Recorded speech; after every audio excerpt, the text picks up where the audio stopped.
പതാകയിൽ വീശിയ കുളിർക്കാറ്റേ, തീനാവുകളാൽ പറന്നിറങ്ങിയ ധീരോദാത്തതയേ, വരണേ തിരുസഭയിൽ ഇനിയും തീവിതറാ പുതിയൊരു അഭിഷേകം തരണേ പ്രേഷിതരിൽ.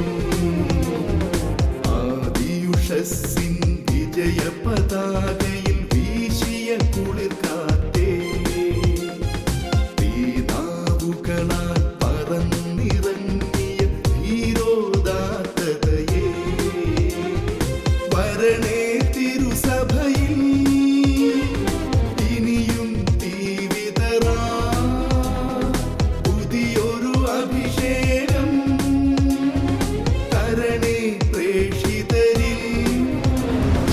ഏകരക്ഷകനാമേശുവിനെ സധീരം പ്രഘോഷിപ്പാൻ പാവന റൂഹാ നീയരുളണമേ വീണ്ടും പെന്തക്കുസ്താ. അത്ഭുതങ്ങൾ അടയാളങ്ങൾ ഇന്നും സാക്ഷ്യം നൽകാൻ ദൈവപിതാവേ നീ പകരണമേ വീണ്ടും പെന്തക്കുസ്താ, വീണ്ടും പെന്തക്കുസ്താ. വീണ്ടും പെന്തക്കുസ്ത. വിശുദ്ധ യോഹന്നാൻ എഴുതിയ സുവിശേഷം 16-ാം അധ്യായം 5, 6, 7 തിരുവചനങ്ങൾ നമ്മൾ പെട്ടെന്ന് ശ്രവിക്കുകയാണ്. എന്നാൽ ഇപ്പോൾ ഞാൻ എന്നെ അയച്ചവൻ്റെ അടുക്കലേക്ക് പോവുകയാണ്, എന്നിട്ട് നീ എവിടേക്ക് പോകുന്നുവെന്ന് നിങ്ങളിൽ ആരും എന്നോട് ചോദിക്കുന്നില്ല. ഞാനിതെല്ലാം നിങ്ങളോട് പറഞ്ഞതുകൊണ്ട് നിങ്ങളുടെ ഹൃദയം ദുഃഖപൂരിതമായിരിക്കുന്നു. എങ്കിലും സത്യം ഞാൻ നിങ്ങളോട് പറയുന്നു, നിങ്ങളുടെ നന്മയ്ക്ക് വേണ്ടിയാണ് ഞാൻ പോകുന്നത്. ഞാൻ പോകുന്നില്ലെങ്കിൽ സഹായകൻ നിങ്ങളുടെ അടുക്കലേക്ക് വരികയില്ല. ഞാൻ പോയാൽ അവൻ നിങ്ങളുടെ അടുക്കലേക്ക് വരും.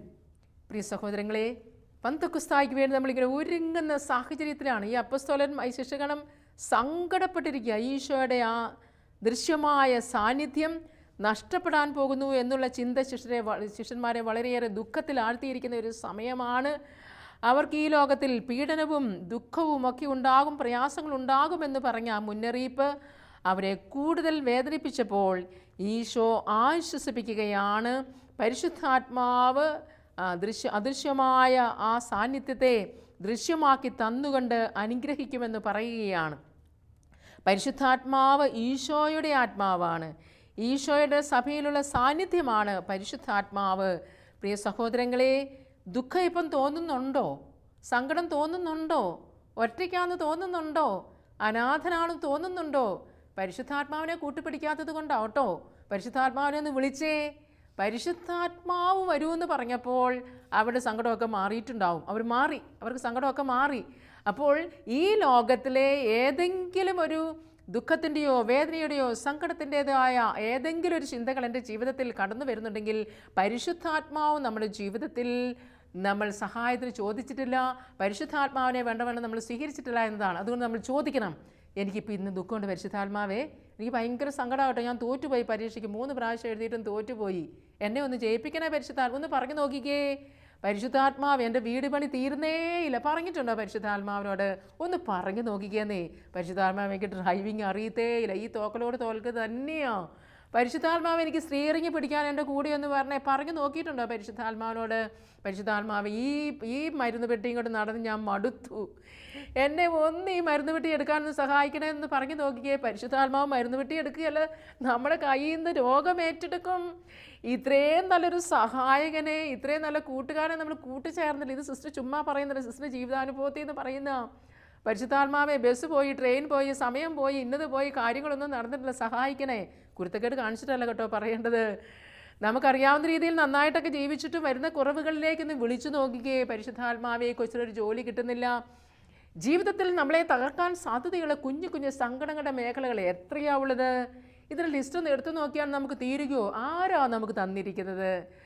നമ്മൾ ഈ ഉന്നതത്തിൽ നിന്നുള്ള ദിവ്യശക്തിയെ മാത്രം ചോദിക്കാതെ നമ്മുടേതായ എല്ലാ രീതികളിലും നമ്മൾ കാര്യങ്ങൾ കൈകാര്യം ചെയ്തു. വീണ്ടും വീണ്ടും നമ്മൾ സകടത്തിലേക്കും താഴോട്ടും ആഞ്ഞു പോകുന്നു. ഒന്ന് പ്രാർത്ഥിച്ചേ, പരിശുദ്ധാത്മാവേ വരണമേ, ഈ മോളുടെ വിവാഹം ഒന്ന് നടക്കുവാൻ, ഈ മറ്റു കാര്യങ്ങളെല്ലാം ഒന്ന് ക്രമപ്പെടുത്തുവാൻ എന്തെല്ലാം എനിക്ക് പ്രാർത്ഥിക്കാൻ അറിഞ്ഞുകൂടെ പരിശുദ്ധാത്മാവേ. വചനം വായിച്ചിട്ട് ഒരു വക മനസ്സിൽ നിൽക്കുന്നില്ല, എല്ലാം ഓർത്താലും വചനം വായിക്കാൻ ഓർക്കുന്നില്ല. പരിശുദ്ധാത്മാവെ സഹായിക്കണമേ. എല്ലാം പറഞ്ഞു തരുന്ന ഈ പാവനാത്മാവ് നമ്മുടെ ജീവിതത്തിൽ വളരെ അത്യാവശ്യമായതുകൊണ്ടാണ് കർത്താവ് പറഞ്ഞിരിക്കുന്നത്, ഞാൻ പോകുന്നത് നല്ലതാണെന്ന്. ഈശോ പോയത് നന്നായി. കാരണം ഈ പാവനാത്മാവ് നമ്മളെ പൊതിഞ്ഞ് പിടിച്ചുകൊണ്ട് നടക്കുവാൻ നമ്മുടെ കൂടെ അയച്ചിട്ടാണ് പോയിരിക്കുന്നത്. ഒന്ന് കൂട്ടുപിടിക്കണേ വീട്ടിൽ, ഒന്ന് കൂട്ടുപിടിക്കണേ യാത്രയിൽ, ഒന്ന് കൂട്ടുപിടിക്കണേ പ്രിയപ്പെട്ടവർക്ക് വേണ്ടിയിട്ട്. നമ്മൾ എന്നും പറയണം, ഇപ്പോഴല്ല, ഈ പെന്തക്കോസ്ത് നാളുകളിൽ മാത്രമല്ല, നിത്യമായി നടക്കുന്ന ആ ദിവ്യ സാന്നിധ്യം, ഈ ദിവ്യ സഹായം ഒരു ദിവസം മതിയോ? എന്നും വേണ്ടേ? എന്നും സഹായകനായി നൽകിയിരിക്കുന്ന പരിശുദ്ധാത്മാവിനോട് നമുക്ക് പ്രാർത്ഥിക്കാം. എനിക്കൊരു പുതിയ പെന്തക്കോസ്ത് അനുഭവത്തിൻ്റെ ചൈതന്യത്തിൽ ജീവിക്കുവാൻ, ശിഷ്യഗണം എന്നും ജ്വലിച്ചു നിന്നതുപോലെ ജീവിക്കുവാൻ, ശിഷ്യഗണം പ്രവർത്തിച്ചതുപോലെ പ്രവർത്തിക്കുവാൻ, ക്ഷമിക്കുവാൻ, സഹിക്കുവാൻ, ധീരതയോടെ പ്രവർത്തിക്കുവാൻ, ജീവിത സങ്കടങ്ങളെ നന്നായി കൈകാര്യം ചെയ്യാൻ പരിശുദ്ധാത്മാവെ സഹായിക്കണേ, സഹായിക്കണേ.